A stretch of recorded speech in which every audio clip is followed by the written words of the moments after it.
What's up, everybody? It's Mark Parson, Cornerback Pro. I got a quick story for you today. I was thinking about it. I wanted to share. I feel like the more stories I share when it comes to being a collegiate athlete and a professional football player, I think it will help you guys out. So that's why I do it.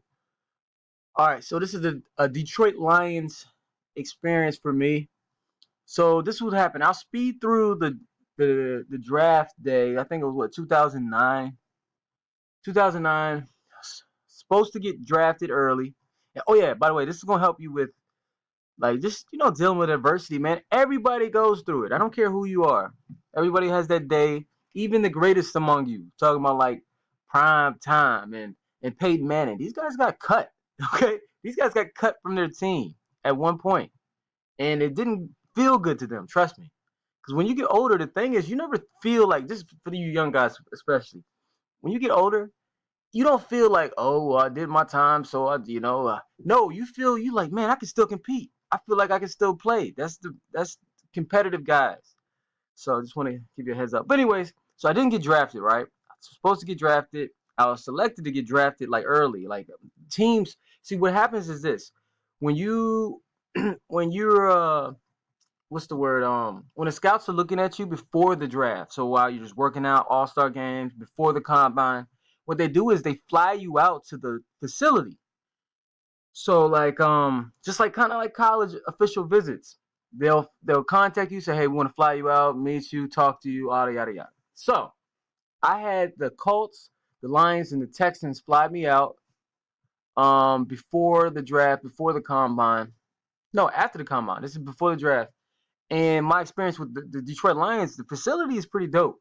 I mean, it is in Detroit, so the weather and all that stuff, it's kind of, but that the facility is actually nice. And I had my buddy Landon Cohen, who went to Ohio University. When I got out there, man, he was playing with the Lions at this time. He was a year ahead of me, and they took me out. We got some dinner. It was cool. Nice hotels.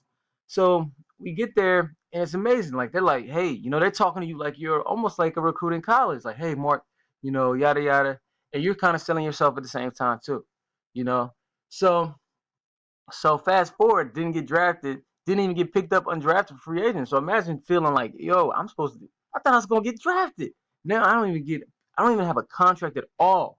So fast forward through me, uh, deciding I'm just gonna just go hard. I'm just gonna do two of days, in my house, like working out by myself because I didn't get drafted.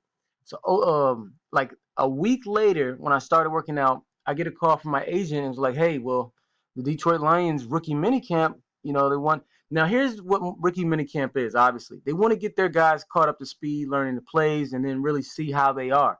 Rookie minicamp is a freaking beast, yo, because it's 3 days. You got like two practices and then one practice and then two practices, which that's not necessarily the hard part. It's just the numbers are so low. Normally in a practice, you got like at least three three levels. Like first I said three levels. Like the starters, then second team. Oh yeah, and then third string, right?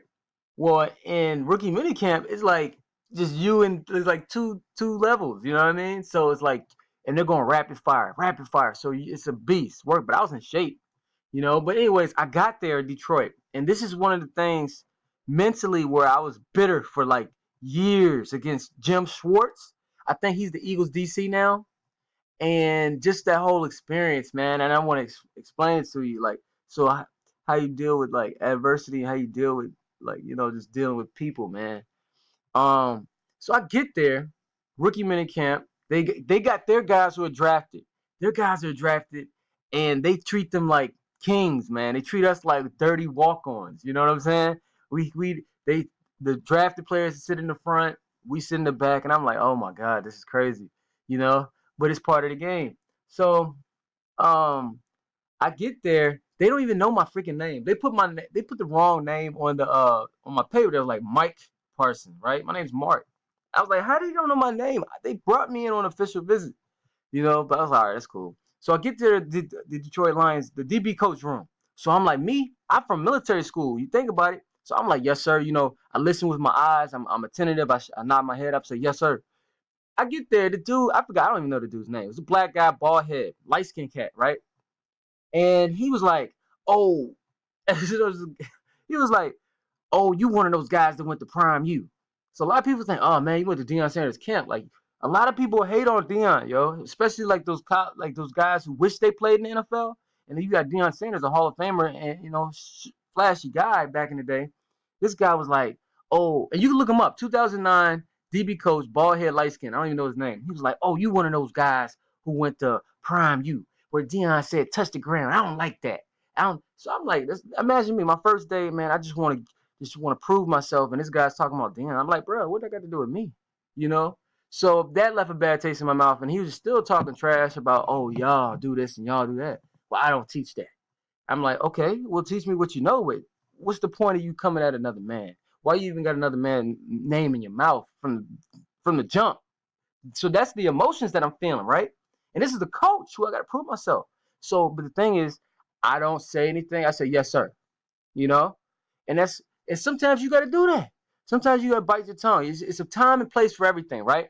There's a time and a place to punch a dude in the jaw, right? But there's a time and a place to relax and no, that's not the best decision. So okay, it's called wisdom. So then I get out to the field and I'm learning. I'm a fast learner. I've always been, which is very important for you guys. Man, if a coach tells you something, you better go through it over your head multiple times before you get out in that field. And you know what I mean? Make sure you're a fast learner. Make sure you can do exactly if you don't know something like coach, again, what you say with this, like what did you say right here? I need to do this. Ask them a question. If you don't understand, don't go out there because then you're gonna move slow. You're gonna look stupid. All right. So make sure that you know exactly what you're supposed to do. Sometimes I usually let a guy go in front of me so I can know. And I learned this another time right here because we were about to do one-on-ones, right?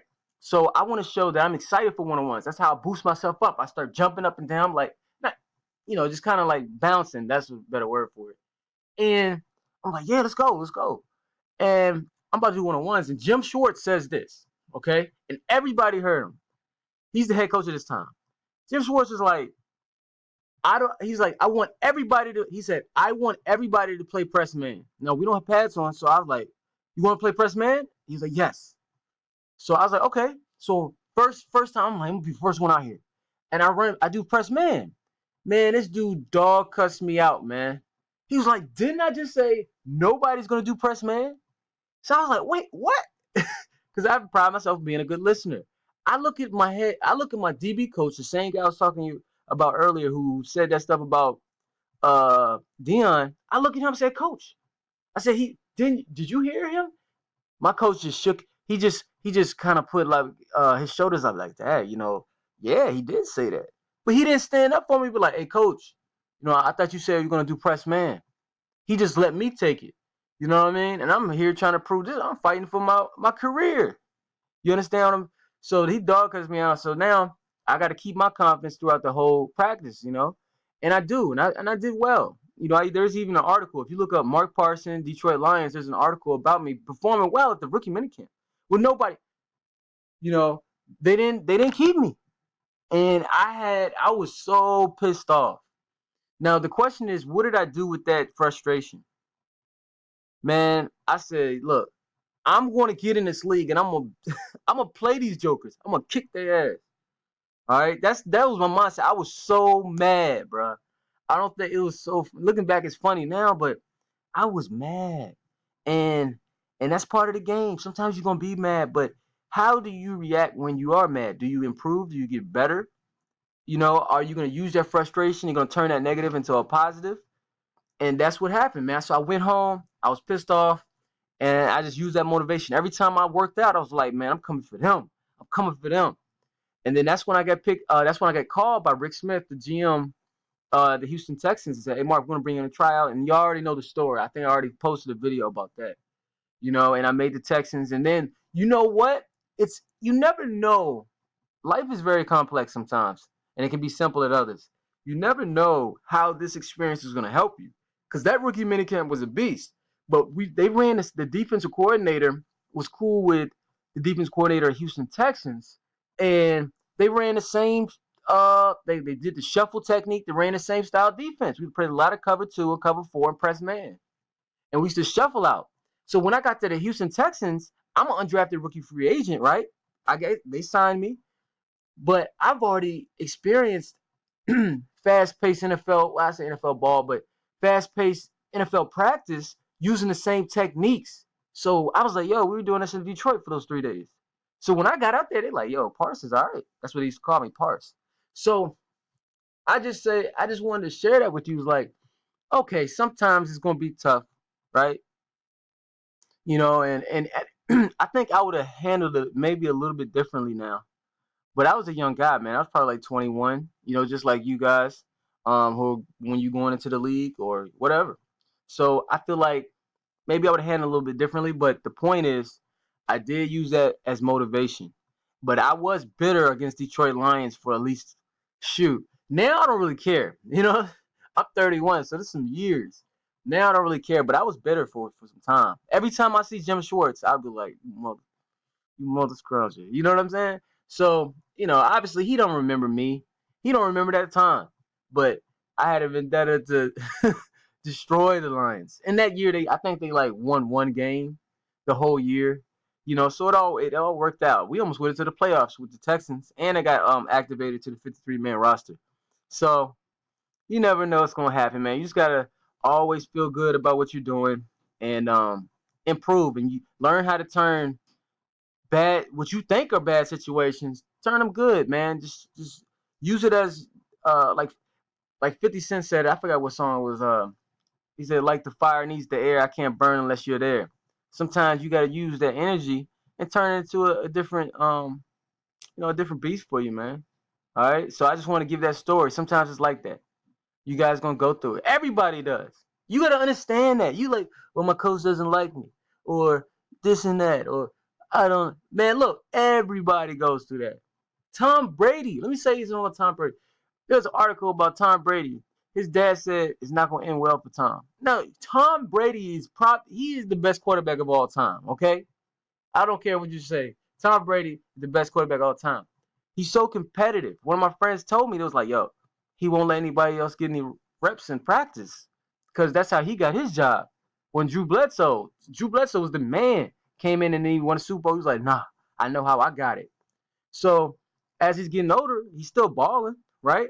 But as he's getting older, there's a time when he's gonna get cut, just like everybody else. And his dad was like, he's not gonna give it up. He's not gonna give up. He's gonna keep going until he can't go anymore. That's who he is. That's why he's great.